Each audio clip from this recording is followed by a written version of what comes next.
के देव महादेव के चरणों में प्रणाम करती हूँ, मेरा प्रणाम स्वीकार हो। माता पार्वती के चरणों में प्रणाम करती हूँ, मेरा प्रणाम स्वीकार हो। सभी देवी देवताओं के चरणों में प्रणाम करती हूँ, मेरा प्रणाम स्वीकार हो। सभी गुरु भाई बहनों के चरणों में प्रणाम करती हूँ, मेरा प्रणाम स्वीकार हो। हर हर महादेव गुरु भाई बहना। आज मैं एक शिकारी और शिव गुरु के कथा सुनाने जा रही हूँ। देखिए गुरु बहना, कथा सुन रहे हैं तो पूरा सुनिए, आधा अधूरा नहीं सुनिए।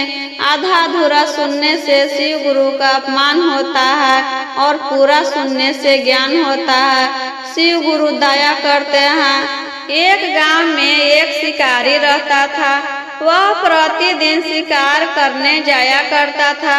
उसका एक भी औलाद नहीं था, इसी चलते वह बहुत दुखी रहता था। उसके पास तो सब कुछ था, धन दौलत, लेकिन एक ही चीज का दुख था कि उसका एक भी औलाद नहीं था। सोचते रहता था कि मेरे जाने के बाद मेरा घर द्वार धन दौलत कौन संभालेगा, मेरा वंश आगे कैसे बढ़ेगा, बुढ़ापा में कौन मदद करेगा, मेरा कौन सेवा करेगा। एक दिन शिकारी जब शिकार पर जा रहा था तो रास्ते में एक शिव जी के मंदिर दिखाई देता है। मंदिर देखने पर शिकारी को पूजा करने का मन करने लगता है। वह अपना घोड़ा से उतरकर मंदिर में चला जाता है। शिकारी इतना सीधा साधा था कि उसको पता ही नहीं था कि कैसे पूजा की जाती है। बस इतना जानता था कि पूजा करने के बाद भगवान का भोग लगाते हैं। उसके पास तो कुछ नहीं था, वह तो शिकार करने गया था। शिकारी के पास तो कुछ नहीं था, लेकिन वह शिकार करने गया था तो एक मरा हुआ जानवर था।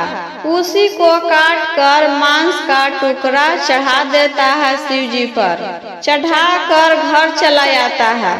उस मंदिर के पुजारी रहता था, लेकिन मंदिर दूर होने के कारण वह रोज नहीं आता था। महीना में एक ही या 2 बार आता था। मंदिर के साफ सफाई करके चला जाता था। उस दिन पुजारी मंदिर में आता है तो देखता है शिव जी पर मांस का टुकड़ा चढ़ाया हुआ है।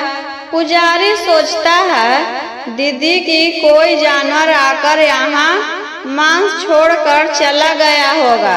पुजारी मंदिर को अच्छी तरह धो देता है और पूजा करके चला जाता है। फिर दूसरे दिन आया शिकारी, मंदिर में जाकर माथा टेका और मांस चढ़ा दिया। ऐसे ही रोज करता था।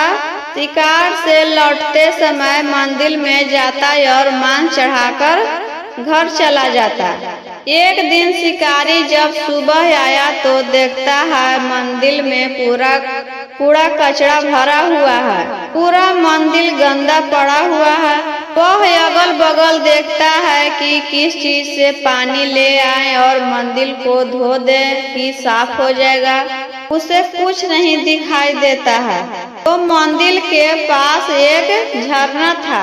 नदी से पानी बह रहा था। वहीं पास जाकर मुंह में ही पानी भर लेता है और शंकर भगवान पर आकर मुंह से पानी गिरा देता है। और वैसे ही बार बार करके तालाब में जाता और मुंह से पानी भर कर ले आता और पूरा मंदिर धो दिया। ऐसे ही करते करते मंदिर धोने के बाद मांस चढ़ाकर चला गया।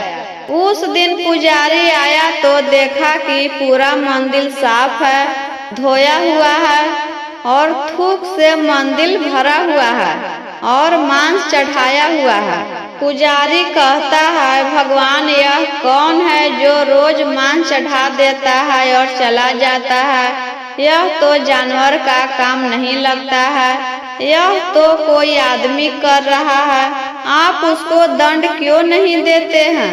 इतना कहकर पुजारी घर चला गया और सो गया।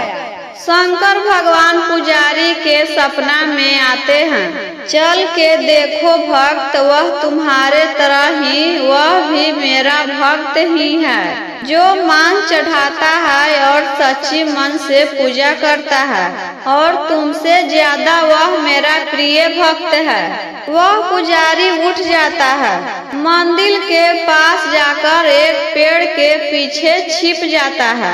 वहाँ पर शिकारी आया और शिव जी पर मांस चढ़ा दिया। तभी शिकारी देखता है कि शिव जी के आँख में से टप टप खून चू रहा है। शिकारी कहता है, यह क्या प्रभु, यह क्या हो गया?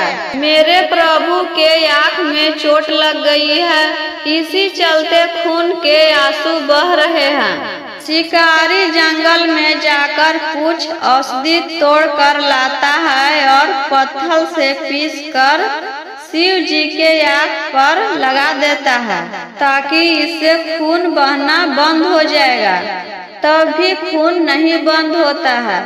उसने सोचा अपना एक आँख निकालकर शिव जी के दे देता हूँ। एक आँख तो रहेगा न मेरे पास, उसी से हम देख लेंगे। उसने चाकू निकाला और अपना एक आँख निकाल कर शिव जी के आँख के सामने रख देता है, तो शिव जी में आँख जाकर लग जाता है। तभी खून बहना बंद हो जाता है दीदी। उसके जगह पर दूसरे आँख से खून बहने लगता है। शिकारी सोचता है, दूसरा आँख कैसे निकालूं?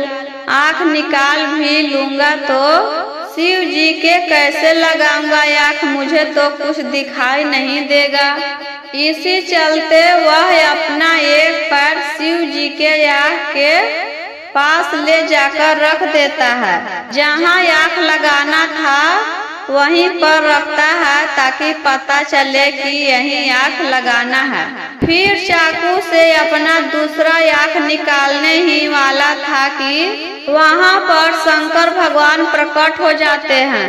कहते हैं, रुको भक्त, मैं तुम्हारा परीक्षा ले रहा था। तुम मुझे कितना सच्चे मन से पूजा करते हो। अपने भक्त के आँख लौटा देते हैं शंकर भगवान, पहले जैसा कर देते हैं दीदी। इतना सब देखने के बाद मंदिर के पुजारी आकर शिव जी के पैर पर गिर जाता है। मुझे माफ कर दीजिए प्रभु, मैं नहीं जानता था कि कोई इतना मन और तन से पूजा करता है। आज इसी के चलते आपसे दर्शन होने का भाग्य मिला है हमें। हम तो इतना दिन से आपके पूजा किए, लेकिन हमसे ज्यादा यह आपका भक्त है, मान गए हम। शिव भगवान शिकारी से कहते हैं, मांगो भक्त, तुम जो मांगना चाहते हो वह मांग लो। शिकारी कहता है, प्रभु मेरे पास तो सब कुछ है, घर द्वार धन दौलत सब चीज है, बस एक ही चीज की कमी है, मेरा कोई संतान नहीं है। अगर आप देना ही चाहते हैं तो यही वरदान हमें दे दीजिए कि मैं पिता बन जाऊं। शंकर भगवान कहते हैं दीदी कि ठीक है, जाओ, तुम्हारा मनोकामना पूरा हो जाएगा। 9 महीना के बाद शिकारी के घर एक लड़का का जन्म हुआ। पूरा परिवार खुशी से झूम उठे। इसलिए कहते हैं दीदी, शंकर भगवान को सच्चे मन से पूजा कीजिए, जो मांगेंगे वह शंकर भगवान दे देते हैं। मेरा वीडियो अच्छा लगा हो तो लाइक करें, शेयर करें, और चैनल पर पहली बार हैं तो चैनल को सब्सक्राइब कर दीजिए। और मेरा वीडियो कैसा लगा दीदी कमेंट बॉक्स में जरूर बताएं।